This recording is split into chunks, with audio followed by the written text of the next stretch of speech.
ఈ భారతదేశాన్ని పట్టి పీడిస్తున్నటువంటి భయంకరమైనటువంటి పాపం, భయంకరమైనటువంటి శాపం ఏంటంటే కులం.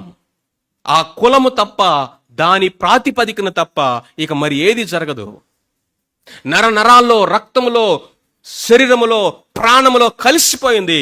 దాన్ని బయటికి తీయటం, విడదీయటం ఏ ఫిలాసఫీ వలన కావట్లా, ఏ గురువు వలన కావట్లా. ఎంత గొప్ప సంస్కరణలను ఎంతమంది తీసుకొచ్చినా ఇక్కడ మాత్రము సంస్కరణ ఇన్ని వందల సంవత్సరాలు, వేల సంవత్సరాలైనా కానీ రాలా.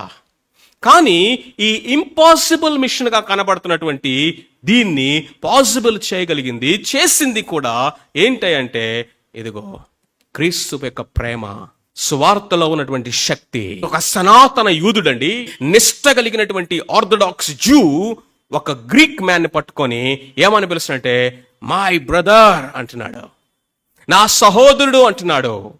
That is the power of the cross, that is the power of the gospel. సువార్తలో ఉన్న శక్తి అది, సిలువ శక్తి అది. క్రీస్తు ప్రభువు చేసినటువంటి గొప్ప ఇదిగో సంస్కరణ అది. అది ఎవరి ద్వారా సాధ్యమంటే కేవలం క్రీస్తు ప్రభు ద్వారానే సాధ్యం. సంఘములో అది కనబడిన రోజున లోకము ఒక్కసారిగా నోటి మీద వేలేసుకుంటది. How this could be possible, how this could be possible.